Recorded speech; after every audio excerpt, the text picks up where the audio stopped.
ನಮಸ್ಕಾರ ಪ್ರೀತಿಯ ವಿದ್ಯಾರ್ಥಿಗಳೇ, ಇಂದಿನ ತರಗತಿಯಲ್ಲಿ ನಾವು ರೋಮನ್ ಗಣರಾಜ್ಯಗಳು ಮತ್ತು ರೋಮನ್ನರ ಕೊಡುಗೆಗಳ ಬಗ್ಗೆ ತಿಳ್ಕೊಳ್ಳೋಣ.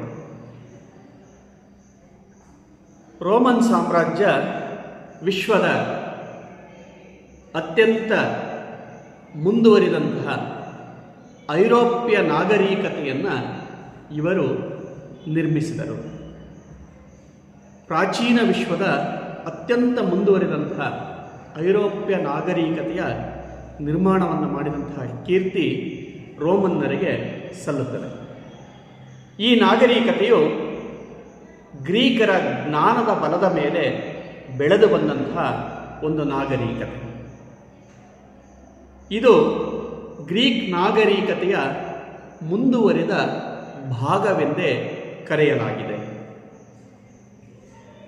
ಗ್ರೀಕ್ ನಾಗರಿಕತೆಯ ಜ್ಞಾನದ ಬಲದ ಮೇಲೆ ಭವ್ಯವಾದಂತಹ, ವಿಶಾಲವಾದಂತಹ, ಪ್ರಬಲವಾದಂತಹ ಸಾಮ್ರಾಜ್ಯವನ್ನು ರೋಮನ್ನರು ನಿರ್ಮಾಣವನ್ನು ಮಾಡಿದರು. ಇವರು ಪ್ರಾಚೀನ ಜಗತ್ತಿನ ಅತ್ಯಂತ ಪ್ರಬಲವಾದಂತಹ ಸಾಮ್ರಾಜ್ಯವನ್ನು ಸ್ಥಾಪನೆಯನ್ನು ಮಾಡ್ತಾರೆ. ರೋಮನ್ನರು ಈ ಭವ್ಯವಾದಂತಹ ಸಾಮ್ರಾಜ್ಯದ ನಿರ್ಮಾಪಕರು.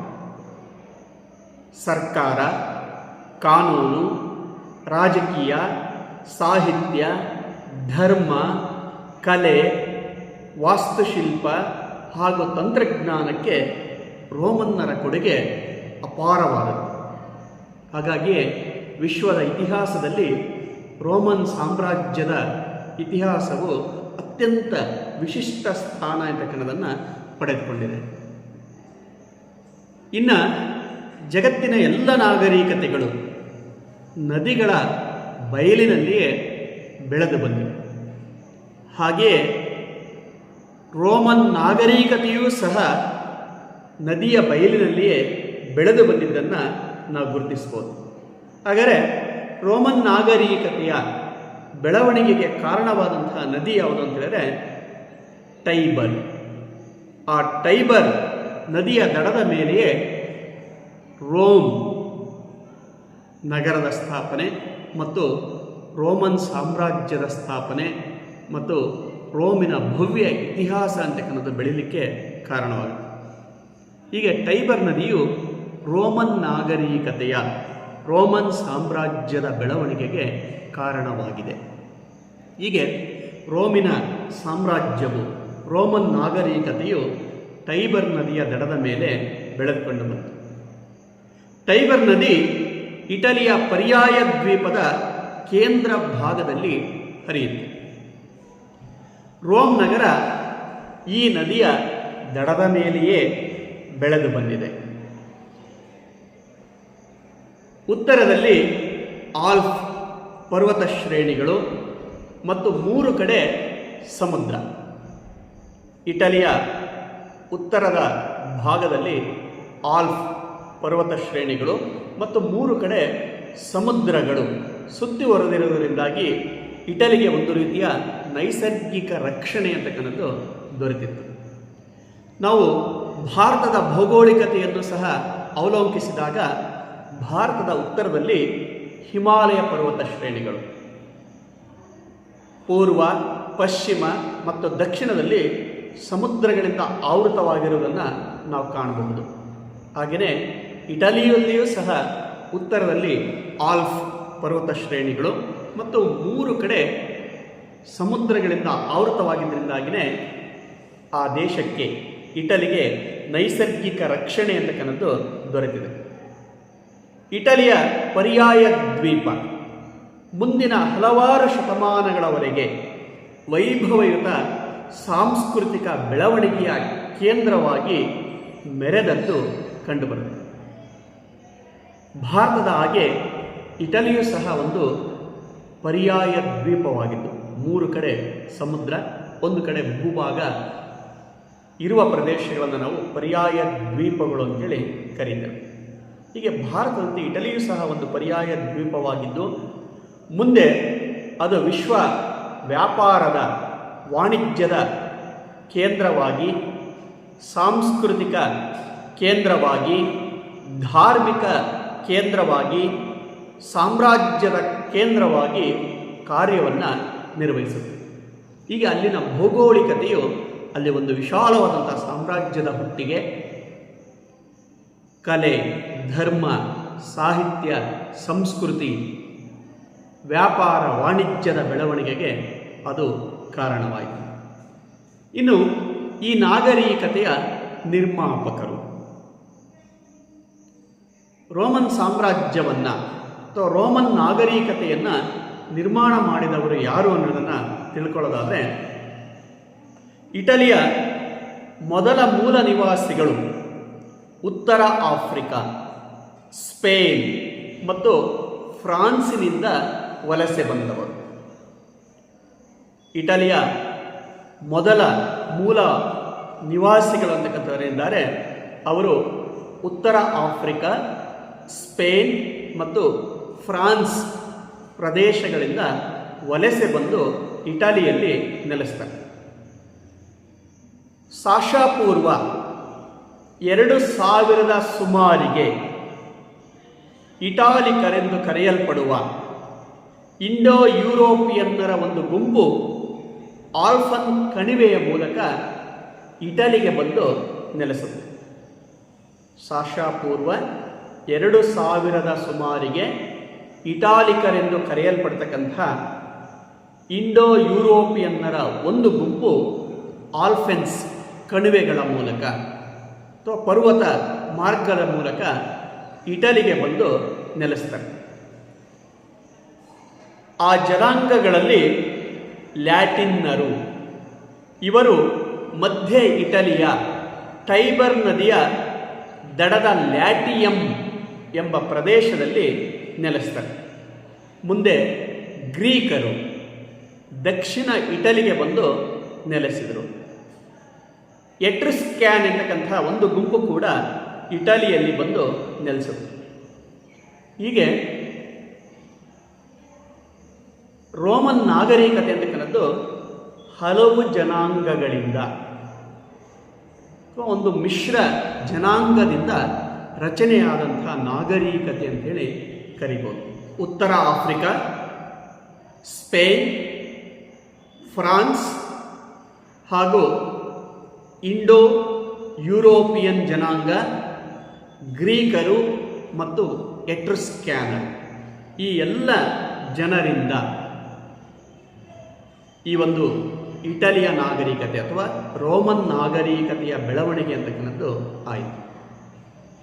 ಇನ್ನು ನಾವು ರೋಮಿನ ಇತಿಹಾಸದ ಮೇಲೆ ಬೆಳಕನ್ನು ಚೆಲ್ಲೋದಾದರೆ, ಸಾಶಾಪೂರ್ವ 753ರಲ್ಲಿ ಪೆಲಾಟಿನ್ ಬೆಟ್ಟದ ಮೇಲೆ ರೋಮುಲಸ್ ಮತ್ತು ರೇಮಸ್ ಎಂಬ ಅವಳಿ ಸಹೋದರರು, ಇಬ್ಬರು ಸಹೋದರರು ರೋಮ್ ನಗರದ ಸ್ಥಾಪನೆಯನ್ನು ಮಾಡ್ತಾರೆ.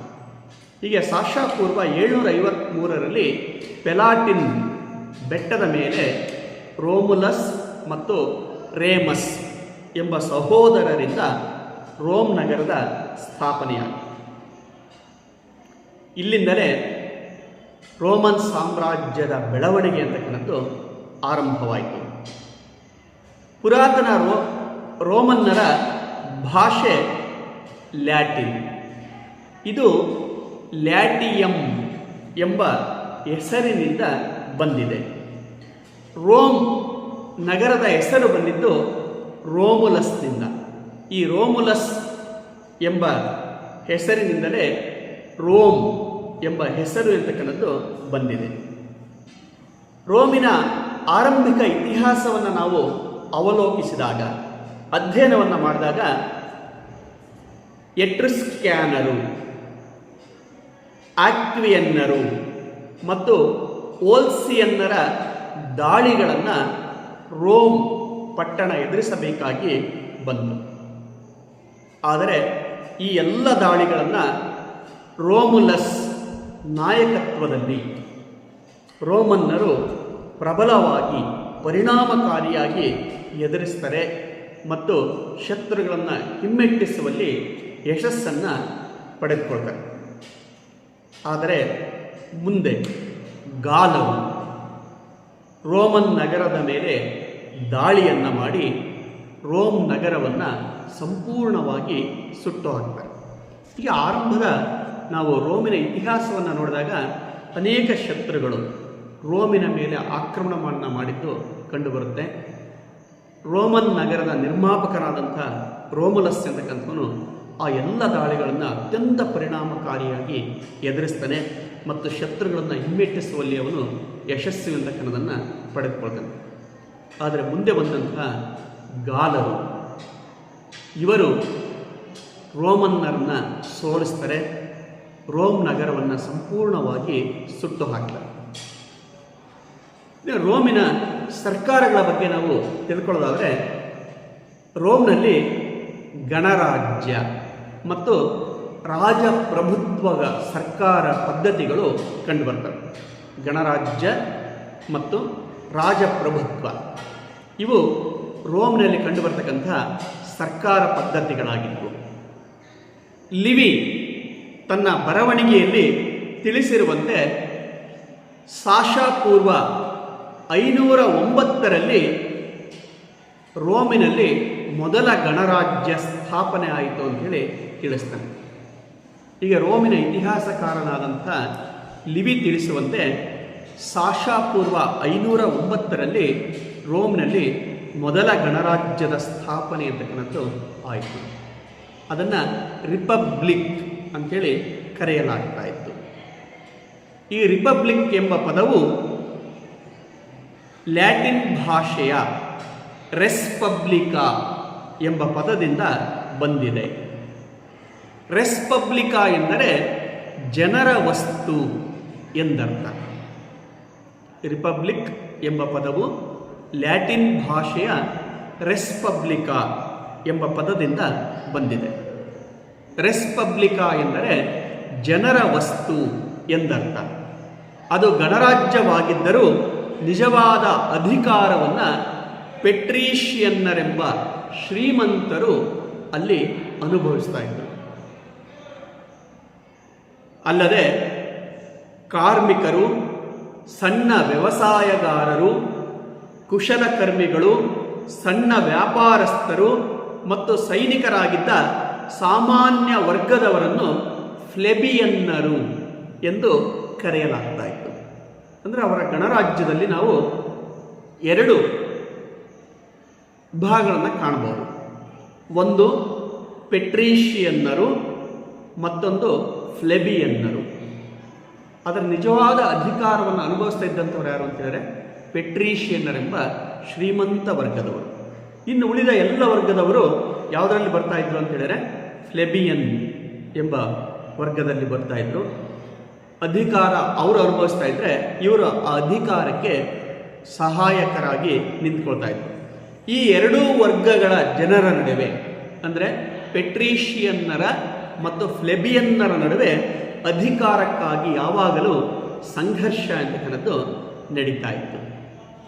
ಇವರ ಗಣರಾಜ್ಯದಲ್ಲಿ ಸೆನೆಟ್ ಪ್ರಮುಖ ಸ್ಥಾನ ಅಂತಕ್ಕನ್ನೋದನ್ನು ಪಡೆದುಕೊಂಡಿತ್ತು. ಹೀಗೆ ರೋಮಿನಲ್ಲಿ ಮೊದಲ ಗಣರಾಜ್ಯ ಸಾಶಾಪೂರ್ವ 509ರಲ್ಲಿ ಸ್ಥಾಪನೆಯಾಗುತ್ತೆ. ಇಲ್ಲಿ 2 ವರ್ಗಗಳು ಕಂಡುಬರ್ತವೆ. ಒಂದು ಪೆಟ್ರೀಷಿಯನ್ನರೆಂಬ ಶ್ರೀಮಂತ ವರ್ಗ, ಎರಡನೇದು ಫ್ಲೆಬಿಯನ್ನರೆಂತಕ್ಕಂಥ ವರ್ಗ. ಈ 2 ವರ್ಗಗಳ ನಡುವೆ ಅಧಿಕಾರಕ್ಕಾಗಿ ಕಿತ್ತಾಟ ಅಂತಕ್ಕಂಥದ್ದು ಸರ್ವೇ ಸಾಮಾನ್ಯವಾಗಿ ಅಲ್ಲಿ ಕಂಡು ಬರ್ತಾ ಇತ್ತು. ಇಲ್ಲಿ ಸೆನೆಟರ್ಸ್ ಪ್ರಮುಖವಾದಂಥ ಪಾತ್ರವನ್ನು ಈ ಗಣರಾಜ್ಯದಲ್ಲಿ ವಹಿಸ್ತಾ ಇದ್ದದ್ದು ತಿಳಿದು ಬರುತ್ತೆ. ಇನ್ನು ಕಾರ್ಥೇಜಿನೊಡನೆ ಅನೇಕ ಯುದ್ಧಗಳನ್ನು, ಸರಣಿ ಯುದ್ಧಗಳನ್ನು ರೋಮನ್ನರು ಮಾಡಬೇಕಾಗಿ ಬಂತು. ಪಶ್ಚಿಮ ಮೆಡಿಟರೇನಿಯನ್ ಪ್ರದೇಶದ ಮೇಲೆ ಹತೋಟಿಯನ್ನು ಸ್ಥಾಪಿಸಲು, ಪಶ್ಚಿಮ ಮೆಡಿಟರೇನಿಯನ್ ಪ್ರದೇಶದ ಮೇಲೆ ಹತೋಟಿಯನ್ನು ಸ್ಥಾಪಿಸಲು ರೋಮನ್ ಗಣರಾಜ್ಯ ಮತ್ತು ಕಾರ್ಥೇಜ್ ಅಂದರೆ ಈಗಿನ ಆಧುನಿಕ ಟ್ಯುನಿಸ್ ರೋಮನ್ ಗಣರಾಜ್ಯ ಮತ್ತು ಕಾರ್ಥೇಜಿಯನ್ನರ ನಡುವೆ ಫ್ಯೂನಿಕ್ ಯುದ್ಧಗಳು ನಡೀತವೆ. ಸಾಶಾಪೂರ್ವ 264ರಿಂದ ಸಾಶಾಪೂರ್ವ 146ರ ಕಾಲದಲ್ಲಿ ಇದು ಅತ್ಯಂತ ದೀರ್ಘಕಾಲ ನಡೆದಂಥ ಹೋರಾಟ ಆಗಿತ್ತು. ಇಲ್ಲಿ 1-2 ಯುದ್ಧಗಳು ನಡೆಯಲಿಲ್ಲ, ಅನೇಕ ಸರಣಿ ಯುದ್ಧಗಳು, ಅನೇಕ ವರ್ಷಗಳ ಕಾಲ ಕಾರ್ಥೇಜಿಯನ್ನರ ನಡುವೆ ಮತ್ತು ರೋಮನ್ನರ ನಡುವೆ ಯುದ್ಧಗಳು ಅಂತಕ್ಕಂಥವು ನಡೆದವು. ಮೊದಲ ಫ್ಯೂನಿಕ್ ಯುದ್ಧ ಇದು ಒಂದು ನೌಕಾ ಕದನವಾಗಿತ್ತು. ಮೊದಲ ಫ್ಯೂನಿಕ್ ಯುದ್ಧವು ಒಂದು ನೌಕಾ ಕದನವಾಗಿದ್ದು ಇದರಲ್ಲಿ ರೋಮನ್ನರು ವಿಜಯವನ್ನು ಸಾಧಿಸ್ತಾರೆ. ಎರಡನೆಯ ಫ್ಯೂನಿಕ್ ಯುದ್ಧದಲ್ಲಿ ಕಾರ್ಥೇಜಿನ ದಕ್ಷ ಸೇನಾ ನಾಯಕನಾಗಿದ್ದಂಥ ಹ್ಯಾನಿಬಲ್ ಅಂತಕ್ಕಂಥವನು ರೋಮನ್ನರ ವಿರುದ್ಧ ರೋಚಕವಾದಂತಹ ವಿಜಯವನ್ನು, ಅದ್ಭುತವಾದಂತಹ ವಿಜಯವನ್ನು ಸಾಧಿಸ್ತಾನೆ. ಆದರೆ ಹ್ಯಾನಿಬಲ್ ರೋಮ್ ನಗರವನ್ನು ಸಂಪೂರ್ಣವಾಗಿ ವಶಪಡಿಸಿಕೊಳ್ಳುವಲ್ಲಿ ವಿಫಲನಾಗ್ತಾನೆ. ಏಕೆ ಅಂತ ಹೇಳಿದರೆ ರೋಮನ್ನರು ಗೆರಿಲ್ಲಾ ಯುದ್ಧ ತಂತ್ರವನ್ನು ಅನುಸರಿಸ್ತಾರೆ, ಕಾದು ನೋಡುವ ತಂತ್ರವನ್ನು ಅನುಸರಿಸ್ತಾರೆ. ಆ ನಂತರ ಸಂಪೂರ್ಣವಾಗಿ ಕಾರ್ಥೇಜಿಯನ್ನರನ್ನು ಸೋಲಿಸ್ತಾರೆ. ನಿರಾಶೆಗೊಂಡಂತಹ ಹ್ಯಾನಿಬಲ್ ಆತ್ಮಹತ್ಯೆಯನ್ನು ಮಾಡಿಕೊಳ್ತಾನೆ. ಹ್ಯಾನಿಬಲ್ ಎರಡನೆಯ ಫ್ಯೂನಿಕ್ ಯುದ್ಧದಲ್ಲಿ ಜಯವನ್ನು ಕಂಡರೂ ಸಹ ಅವನು ರೋಮ್ ನಗರವನ್ನು ವಶಪಡಿಸಿಕೊಳ್ಳಲಿಕ್ಕೆ ಸಾಧ್ಯ ಆಗಲಿಲ್ಲ. ಅದಕ್ಕೆ ಕಾರಣ ಏನು ಅಂತೇಳಿದರೆ ರೋಮನ್ನರ ಗೆರಿಲ್ಲಾ ಯುದ್ಧ ತಂತ್ರ ಮತ್ತು ಕಾದು ನೋಡ್ತಕ್ಕಂಥ ತಂತ್ರ. ಇದರಿಂದಾಗಿ ಮತ್ತೊಮ್ಮೆ ಕಾರ್ಥೇಜಿಯನ್ನರು ಸೋಲನ್ನು ಕಾಣ್ತಾರೆ ಮತ್ತು ಹ್ಯಾನಿಬಲ್ ಸೋಲಿನಿಂದ ನಿರಾಸೆಗೊಂಡು ಆತ್ಮಹತ್ಯೆಯನ್ನು ಮಾಡಿಕೊಳ್ತಾನೆ. ಇನ್ನು ಮೂರನೆಯ ಫ್ಯೂನಿಕ್ ಯುದ್ಧದಲ್ಲಿ ರೋಮನ್ನರು ಕಾರ್ಥೇಜಿನ ಮೇಲೆ ದಾಳಿಯನ್ನು ಮಾಡ್ತಾರೆ ಮತ್ತು ಕಾರ್ಥೇಜನ್ನು ಸಂಪೂರ್ಣವಾಗಿ ನಾಶಗೊಳಿಸಿ ಮೆಡಿಟರೇನಿಯನ್ ವಲಯದಲ್ಲಿ ತಮ್ಮ ಹಿಡಿತವನ್ನು ಸ್ಥಾಪಿಸ್ತಾರೆ ಮತ್ತು ಮೆಡಿಟರೇನಿಯನ್ ಪ್ರದೇಶಗಳ ಮೇಲೆ ಪ್ರಶ್ನಾತೀತ ನಾಯಕರಾಗಿ ರೋಮನ್ನರು ತಮ್ಮ ಅಧಿಪತ್ಯವನ್ನು ಸ್ಥಾಪಿಸ್ತಾರೆ. ಇದು ರೋಮನ್ ಸಾಮ್ರಾಜ್ಯದ ಉದಯಕ್ಕೆ ಕಾರಣವಾಗಿದೆ. ಹೀಗೆ ರೋಮನ್ನರು ಫ್ಯೂನಿಕ್ ಯುದ್ಧಗಳಲ್ಲಿ ವಿಜಯವನ್ನು ಸಾಧಿಸುವುದರ ಜೊತೆಗೆ ಮುಂದೆ ರೋಮ್ನಲ್ಲಿ ಸಾಮ್ರಾಜ್ಯದ ಸ್ಥಾಪನೆ ಅಂತಕ್ಕಂಥದ್ದಾಗಿ ಆಯಿತು. ಇದಿಷ್ಟು ರೋಮಿನ ಆರಂಭಿಕ ಇತಿಹಾಸ. ಇದರಲ್ಲಿ ನಿಮಗೆ ಪರೀಕ್ಷೆಗೆ 1-2 ಅಂಕದ ಪ್ರಶ್ನೆಗಳನ್ನು ಕೇಳಲಾಗುತ್ತೆ. ಅದಕ್ಕೆ ಸಂಬಂಧಪಟ್ಟಂತೆ ಈ ಪಾಠದ ಕೊನೆಯಲ್ಲಿ ನಾನು ಪ್ರಶ್ನೆ ಮತ್ತು ಉತ್ತರಗಳನ್ನು ನೀಡ್ತೇನೆ, ಅದನ್ನು ನೀವು ಓದ್ಕೊಳ್ಬೋದು. ಇನ್ನು ರೋಮಿನಲ್ಲಿ ನಿರಂಕುಶ ಪ್ರಭುತ್ವದ ಉದಯ. ರೋಮನ್ ಸಾಮ್ರಾಜ್ಯದ ಸ್ಥಾಪನೆಯಾದ ನಂತರ ಗಣರಾಜ್ಯ ಸರ್ಕಾರದ ಪತನ ಆಗುತ್ತೆ ಮತ್ತು ರೋಮಿನಲ್ಲಿ ನಿರಂಕುಶ ಪ್ರಭುತ್ವದ ಉದಯ ಎಂತಕ್ಕಂಥದ್ದು ಆಯಿತು. ರೋಮ್ ಅತ್ಯಂತ ದೊಡ್ಡ ಸಾಮ್ರಾಜ್ಯವಾಗಿ ವಿಸ್ತರಣೆಯನ್ನು ಹೊಂದುತ್ತೆ. ಕಾರ್ಥೇಜಿನೊಡನೆ ನಡೆದಂತಹ ಕದನಗಳ ನಂತರ, ಫ್ಯೂನಿಕ್ ಯುದ್ಧಗಳ ನಂತರ ರೋಮನ್ ಸಾಮ್ರಾಜ್ಯ ಸಾಕಷ್ಟು ವಿಸ್ತಾರವನ್ನು ಪಡೆದುಕೊಳ್ಳುತ್ತೆ. ಆದರೂ ಈ ಸಾಮ್ರಾಜ್ಯ ರೋಮ್ ಎಂಬ ಹೆಸರಿನಲ್ಲಿ ಉಳಿತು. ಇನ್ನು ಸೆನೆಟ್ನಲ್ಲಿ ಕುಲೀನರು ಅತ್ಯಂತ ಪ್ರಭಾವಶಾಲಿಗಳಾಗಿ ಮುಂದುವರಿತಾರೆ. ಅಂದರೆ ಪೆಟ್ರೀಷಿಯನ್ನರೇ ಹೆಚ್ಚಿನ ಅಧಿಕಾರ ಅಂತಕ್ಕನ್ನೋದನ್ನು ಹೊಂದುತ್ತಾರೆ. ಫ್ಲೆಬಿಯನ್ನರು ಅವರ ನಡುವೆ ಸದಾ ಘರ್ಷಣೆ ಅಂತಕ್ಕನ್ನೋದು ಮುಂದುವರಿತಾನೆ ಹೋಗುತ್ತೆ. ಹೀಗೆ ವಿಶಾಲವಾದಂಥ ಸಾಮ್ರಾಜ್ಯ ಸ್ಥಾಪನೆಯಾದ ನಂತರವೂ ರೋಮನ್ ಸಾಮ್ರಾಜ್ಯದ ಕೆಲವು ಭಾಗಗಳಲ್ಲಿ ಅವ್ಯವಸ್ಥೆ ಮತ್ತು ನಿರಂಕುಶ ಪ್ರಭುತ್ವ ಎಂತಕ್ಕಂಥದ್ದು ಕಂಡುಬರುತ್ತೆ. ಇದೇ ವೇಳೆಯಲ್ಲಿ ವೃತ್ತಿಪರರಾಗಿದ್ದಂಥ ರೋಮ್ ಸೈನ್ಯ ಮಾರಿಯಸ್, ಸುಲ್ಲಾ, ಪಾಂಪೆ ಮತ್ತು ಸೀಸರ್ನಂತಹ ಮಹಾನ್ ಸೇನಾಧಿಪತಿಗಳನ್ನು ಸೃಷ್ಟಿಯನ್ನು ಮಾಡುತ್ತೆ. ಹೀಗೆ ಈ ಅಸ್ಥಿರತೆಯ ಸಂದರ್ಭದಲ್ಲಿಯೇ ಸೇನಾ ನಾಯಕರಾದಂಥ ಮಾರಿಯಸ್, ಸುಲ್ಲಾ, ಪಾಂಪೆ ಮತ್ತು ಸೀಸರ್ನಂತಹ ಮಹಾಸೇನಾಧಿಪತಿಗಳು ಏಳಿಗೆಯನ್ನು ಹೊಂದುತ್ತಾರೆ. ಇವರಲ್ಲಿ ಮ್ಯಾರಿಯಸ್ ಎಂತಕ್ಕಂಥವನು ರೋಮ್ ನಗರದ ಹೊಸ ನಾಯಕರಲ್ಲಿ ಮೊದಲಿಗನಾಗಿ ಕಂಡುಬರ್ತಾನೆ. ರೋಮಿನ ಸರ್ವಾಧಿಕಾರಿಯಾಗಿದ್ದು ಏಕ ವ್ಯಕ್ತಿಯ ಆಡಳಿತವನ್ನು ಇವನು ಸ್ಥಾಪನೆಯನ್ನು ಮಾಡ್ತಾನೆ. ಹೀಗೆ ಮ್ಯಾರಿಯಸ್ನಿಂದ ರೋಮ್ನಲ್ಲಿ ನಿರಂಕುಶ ಪ್ರಭುತ್ವದ ಮತ್ತು ಏಕ ವ್ಯಕ್ತಿಯ ಆಡಳಿತ ಎಂತಕ್ಕಂಥದ್ದು ಅಂಕುರಾರ್ಪಣೆಯಾಗುತ್ತೆ. ಈಗ ನಿರಂಕುಶ ಪ್ರಭುತ್ವಕ್ಕೆ ಅಸ್ಥಿಭಾರವನ್ನು ರೋಮಿನಲ್ಲಿ ಹಾಕಿದಂಥವನೇ ಯಾರು ಅಂತ ಹೇಳಿದ್ರೆ ಮ್ಯಾರಿಯಸ್ ಎಂತಕ್ಕಂಥ ಸೇನಾ ನಾಯಕ. ಇವನ ನಂತರ ಸುಲ್ಲಾ ಎಂತಕ್ಕಂಥವನು ಅಧಿಕಾರಕ್ಕೆ ಬರ್ತಾನೆ. ಅವನ ಆಡಳಿತದ ನಂತರ ರೋಮಿನಲ್ಲಿ ಅಧಿಕಾರಕ್ಕೆ ಬಂದಂಥವರೇ ರೋಮಿನ ಮೊದಲ ತ್ರಿಮೂರ್ತಿಗಳು ಕ್ರಾಸಸ್, ಪಾಂಪೆ ಮತ್ತು ಸೀಸರ್. ಇವರನ್ನು ರೋಮಿನ ಮೊದಲ ತ್ರಿಮೂರ್ತಿಗಳು ಅಂತೇಳಿ ಕರೆಯಲಾಗಿದೆ. ಗೇಯಸ್ ಜೂಲಿಯಸ್ ಸೀಸರ್ ಇವನ ಬಗ್ಗೆ ನಿಮಗೆ 5 ಅಂಕದ ಪ್ರಶ್ನೆಯನ್ನು ಕೇಳ್ತಾರೆ.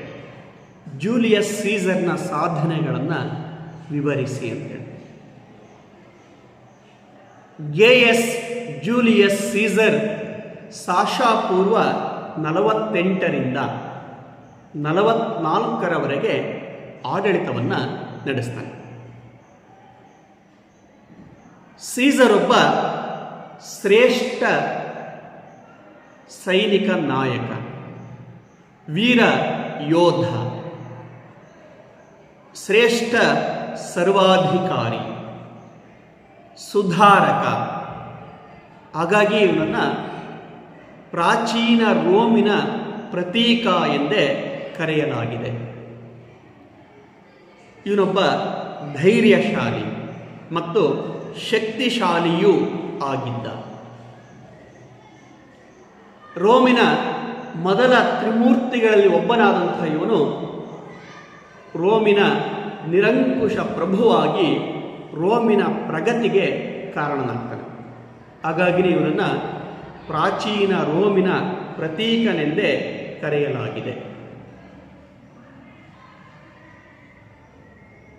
ಪಾಂಪೆ, ಕ್ರಾಸಸ್ ಮತ್ತು ಜೂಲಿಯಸ್ ಸೀಸರ್ ರೋಮನ್ ಸಾಮ್ರಾಜ್ಯವನ್ನು 3 ಭಾಗಗಳಾಗಿ ಹಂಚಿಕೊಂಡು ಒಬ್ಬೊಬ್ಬರು ಒಂದೊಂದು ಪ್ರದೇಶದ ಆಡಳಿತವನ್ನು ನಡೆಸಲಿಕ್ಕೆ ಆರಂಭವನ್ನು ಮಾಡ್ತಾರೆ. ಜೂಲಿಯಸ್ ಸೀಸರ್ ಗಾಲ್ ಪ್ರದೇಶ ಅಂದರೆ ಈಗಿನ ಫ್ರಾನ್ಸ್ ಮತ್ತು ಬೆಲ್ಜಿಯಂ ಪ್ರದೇಶಗಳು. ಇನ್ನು ಕ್ರಾಸಸ್ ಅಂತಕ್ಕಂಥವನು ಪಾರ್ಥಿಯಾ ಅಂದರೆ ಈಗಿನ ಇರಾನ್ ಪ್ರದೇಶ.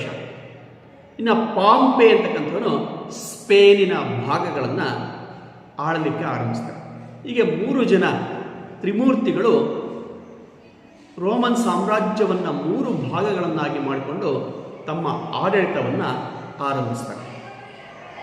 ರೋಮಿನ ಮೊದಲ ತ್ರಿಮೂರ್ತಿಗಳಾದಂಥ ಕ್ರಾಸಸ್ ಒಬ್ಬ ಕುಲೀನ ಸರದಾರನಾಗಿದ್ದರೆ, ಪಾಂಪೆ ತರಬೇತಿ ಪಡೆದಂತಹ ಒಬ್ಬ ಸೈನಿಕ ಮತ್ತು ಸೆನೆಟರ್ ಕಾನ್ಸಲನಾಗಿದ್ದ. ಇನ್ನು ಜೂಲಿಯಸ್ ಸೀಸರ್ ಸೈನ್ಯದ ದಂಡನಾಯಕ ಮತ್ತು ಕಾನ್ಸಲ್ ಸೆನೆಟರ್ ಆಗಿದ್ದ. ಹೀಗೆ ಈ 3 ಜನ ತ್ರಿಮೂರ್ತಿಗಳು ರೋಮನ್ನು 3 ಭಾಗಗಳಾಗಿ ಮಾಡಿಕೊಂಡು ಆಡಳಿತವನ್ನು ನಡೆಸ್ತಾ ಇದ್ದರು. ಕೆಲವು ದಿನಗಳ ನಂತರ ಕ್ರಾಸಸ್ ಮರಣವನ್ನು ಹೊಂದುತ್ತಾನೆ. ಕ್ರಾಸಸ್ನ ಮರಣವು ಪಾಂಪೆ ಮತ್ತು ಸೀಸರ್ನ ನಡುವೆ ಅಂತಃಕಲಹಕ್ಕೆ ಕಾರಣವಾಗುತ್ತೆ. ಏಕೆ ಅಂತೇಳಿದ್ರೆ ಕ್ರಾಸಸ್ ಮಧ್ಯವರ್ತಿಯಾಗಿ ಪಾಂಪೆ ಮತ್ತು ಸೀಸರ್ನ ನಡುವೆ ಸಂಧಾನಗಳನ್ನು ನಡೆಸ್ತಕ್ಕಂಥ ಕೆಲಸವನ್ನು ಮಾಡ್ತಾ ಇದ್ದಾರೆ. ಯಾವಾಗ ಕ್ರಾಸಸ್ನ ಮರಣ ಆಯಿತೋ ಆಗ ಪಾಂಪೆ ಮತ್ತು ಸೀಸರ್ನ ನಡುವೆ ಅಧಿಕಾರಕ್ಕಾಗಿ ಕಿತ್ತಾಟ ಎಂತಕ್ಕಂಥದ್ದು ಆರಂಭ ಆಯಿತು. ಈ ಅಧಿಕಾರಕ್ಕಾಗಿನ ಕಲಹ ಅವರೀರ್ವರ ನಡುವಿನ ದ್ವೇಷ, ಈರ್ಷೆ, ಅಸೂಹೆಗಳಿಗೆ ಕಾರಣವಾಯಿತು. ಸೈನ್ಯದ ದಂಡನಾಯಕನು ಮತ್ತು ಗಾಲ್ ಪ್ರದೇಶವನ್ನು ಆಳ್ತಾ ಇದ್ದಂತಹ ಜೂಲಿಯಸ್ ಸೀಸರ್ ತನ್ನ ದಂಡಯಾತ್ರೆಗಳನ್ನು ಆರಂಭವನ್ನು ಮಾಡ್ತಾನೆ. ಜೂಲಿಯಸ್ ಸೀಸರ್ ಗಾಲ್ ಮತ್ತು ಬ್ರಿಟನ್ನ ಮೇಲೆ ತನ್ನ ದಂಡಯಾತ್ರೆಯನ್ನು ಆರಂಭಿಸ್ತಾನೆ. ಫ್ರಾನ್ಸ್, ಬೆಲ್ಜಿಯಂ ಮತ್ತು ಬ್ರಿಟನ್ನಿನ ಅನೇಕ ಭೂಭಾಗಗಳನ್ನು ವಶಪಡಿಸಿಕೊಳ್ತಾನೆ. ತಾನು ಗೆದ್ದ ಪ್ರದೇಶಗಳ ವಿವರಗಳನ್ನು ರೋಮ್ಗೆ ತಲುಪಿಸ್ತಾ ಇದ್ದ. ಇವನ ಈ ವಿಜಯ ಪಾಂಪೆಗೆ ಸಹಿಸಿಕೊಳ್ಳಲಿಕ್ಕೆ ಆಗಲಿಲ್ಲ. ಆದರೆ ಪಾಂಪೆಯನ್ನು ವಿರೋಧಿಸಿ ತನ್ನ ದಿಗ್ವಿಜಯಗಳನ್ನು, ತನ್ನ ದಂಡಯಾತ್ರೆಗಳನ್ನು ಜೂಲಿಯಸ್ ಸೀಸರ್ ಮುಂದುವರಿಸ್ತಾನೆ. ಏಷ್ಯಾ ಮೈನರ್ನ ಮೇಲೆ ದಾಳಿಯನ್ನು ಮಾಡ್ತಾನೆ. ಏಷ್ಯಾ ಮೈನರ್ನಲ್ಲಿದ್ದಂಥ ತನ್ನ ಎದುರಾಳಿಗಳನ್ನು ಹಿಮ್ಮೆಟ್ಟಿಸಿ ಏಷ್ಯಾ ಮೈನರನ್ನು ತನ್ನ ವಶಕ್ಕೆ ಪಡಿತಾನೆ. ಈ ಸಂದರ್ಭದಲ್ಲಿ ಅವನು ಸೆನೆಟ್ಗೆ ಒಂದು ಸಂದೇಶವನ್ನು ಕಳಿಸ್ತಾನೆ. ಅದರಲ್ಲಿ ಹೀಗೆ ಬರೆದಿರ್ತಾನೆ: ವಿನಿ, ವಿಡಿ, ವಿಸಿ.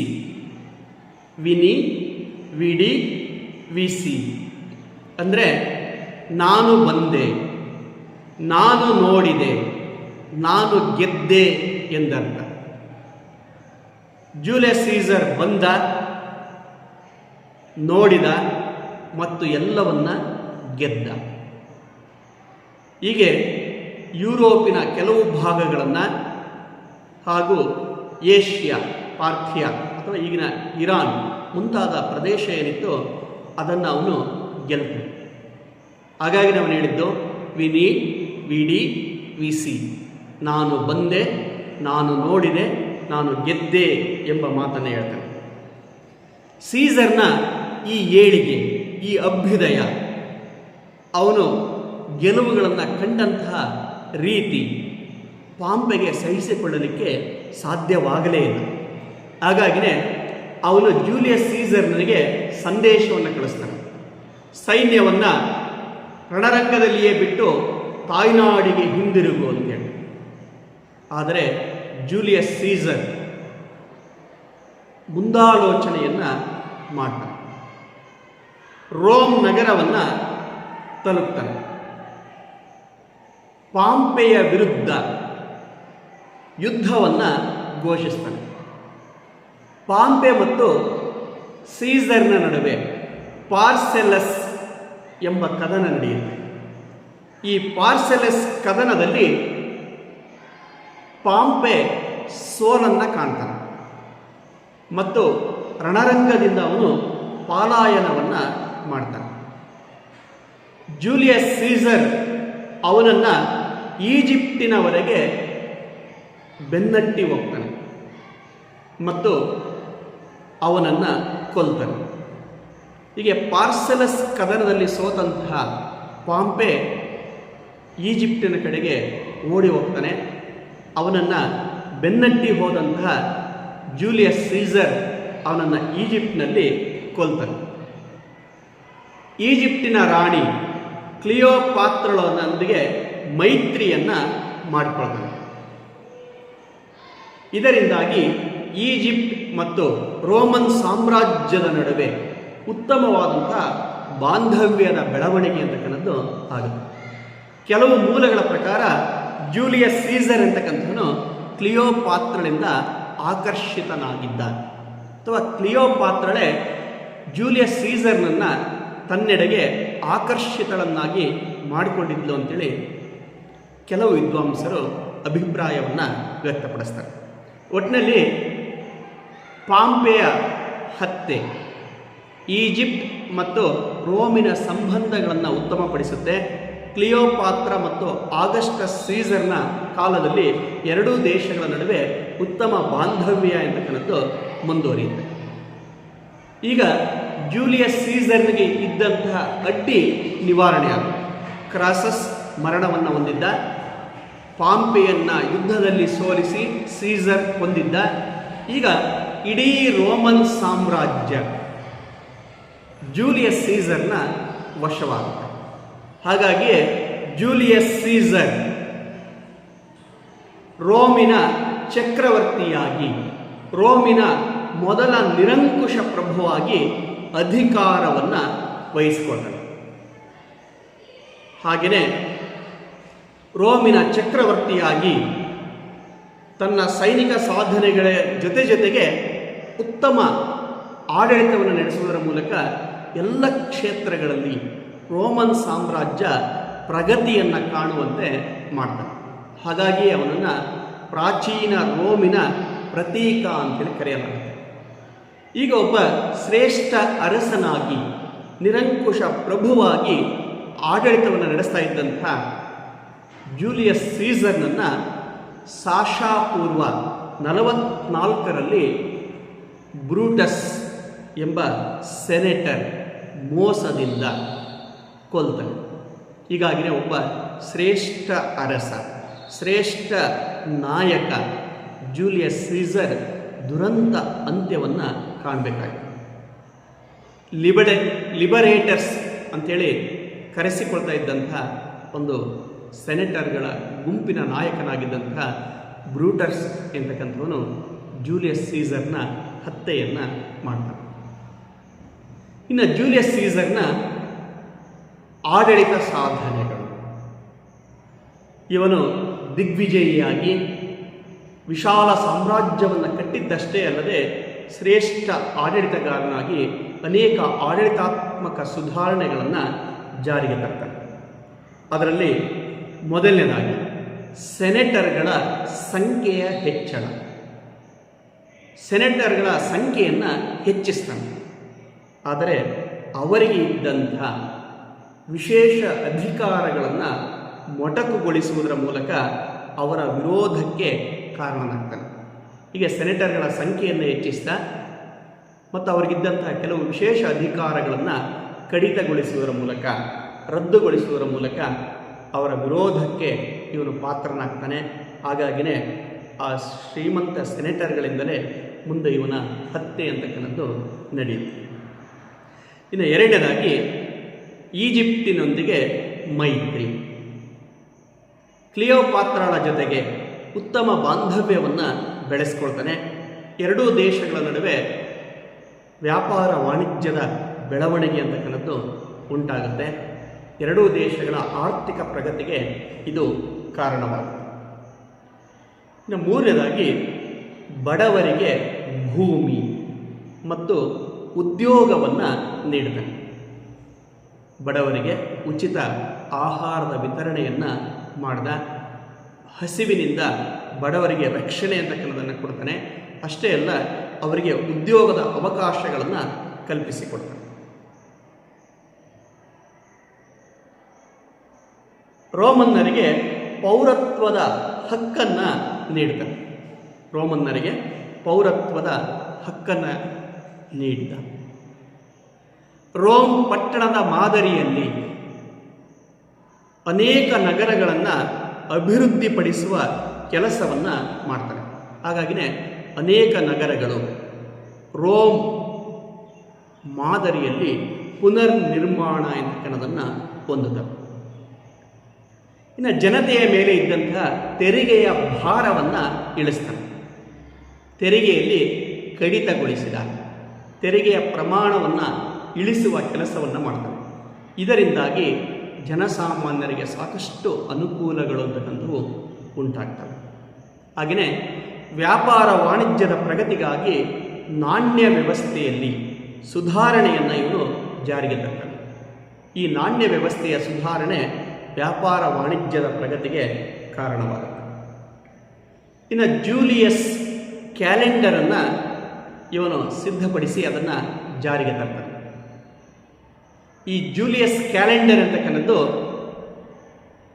ಇಡೀ ಯುರೋಪ್ ಅಷ್ಟೇ ಅಲ್ಲದೆ ವಿಶ್ವದ ಅನೇಕ ರಾಷ್ಟ್ರಗಳು ಈ ಕ್ಯಾಲೆಂಡರ್ನ ಬಳಕೆ ಅಂತಕ್ಕಂಥದ್ದನ್ನು ಮಾಡ್ತಾರೆ. ಗ್ರೆಗೋರಿಯನ್ ಕ್ಯಾಲೆಂಡರ್ ರಚನೆ ಆಗುವವರೆಗೂ, ಇವತ್ತಿನ ಆಧುನಿಕ ಕ್ಯಾಲೆಂಡರ್ ಅಂತೇಳಿ ನಾವೇನು ಕರಿತೀವಿ ಗ್ರೆಗೋರಿಯನ್ ಕ್ಯಾಲೆಂಡರ್, ಅದು ರಚನೆ ಆಗುವವರೆಗೂ ಜೂಲಿಯಸ್ ಕ್ಯಾಲೆಂಡರೇ ವಿಶ್ವದ ಅನೇಕ ರಾಷ್ಟ್ರಗಳಲ್ಲಿ ಪ್ರಚಲಿತದಲ್ಲಿದ್ದದ್ದನ್ನು ಕಾಣಬಹುದು. ಅಂತಹ ಕ್ಯಾಲೆಂಡರನ್ನು ರಚಿಸಿದಂಥ ಕೀರ್ತಿ, ಅದನ್ನು ಜಾರಿಗೆ ತಂದಂತಹ ಕೀರ್ತಿ ಜೂಲಿಯಸ್ ಸೀಸರ್ನಿಗೆ ಸಲ್ಲುತ್ತದೆ. ಹಾಗೆಯೇ ಇವನು ಒಬ್ಬ ಉತ್ತಮ ಲೇಖಕ, ಹಾಗೆ ವಾಗ್ಮಿಯೂ ಆಗಿದ್ದು ಅನೇಕ ಬಿರುದುಗಳನ್ನು ಧರಿಸ್ತಾನೆ. ಕೈಸರ್ ಮತ್ತು ಝಾರ್ಗಳಿಗೆ ಅವನ ಹೆಸರೇ ಮುಂದೆ ಮಾದರಿಯಾಗುತ್ತೆ. ಉತ್ತಮ ಲೇಖಕ, ಸಾಹಿತಿಯಾಗಿದ್ದಂಥ ಜೂಲಿಯಸ್ ಸೀಸರ್ ಗಾಲಿಕ್ ವಾರ್ಸ್ ಮತ್ತು ಸಿವಿಲ್ ವಾರ್ಸ್ ಎಂಬ 2 ಕೃತಿಗಳನ್ನು ರಚನೆಯನ್ನು ಮಾಡ್ತಾನೆ.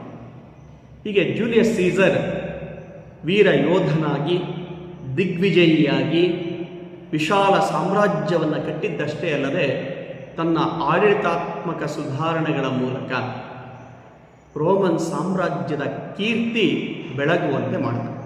ಹಾಗಾಗಿ ಇವನನ್ನು ಪ್ರಾಚೀನ ರೋಮಿನ ಪ್ರತೀಕ ಅಂತಲೇ ಕರೆಯಲಾಗಿದೆ. ಮುಂದಿನ ತರಗತಿಯಲ್ಲಿ ನಾವು ಆಗಸ್ಟಸ್ ಸೀಸರ್ ಮತ್ತು ಅವನ ಸಾಧನಗಳ ಬಗ್ಗೆ ತಿಳಿದುಕೊಳ್ಳೋಣ. ಎಲ್ಲರಿಗೂ ನಮಸ್ಕಾರ.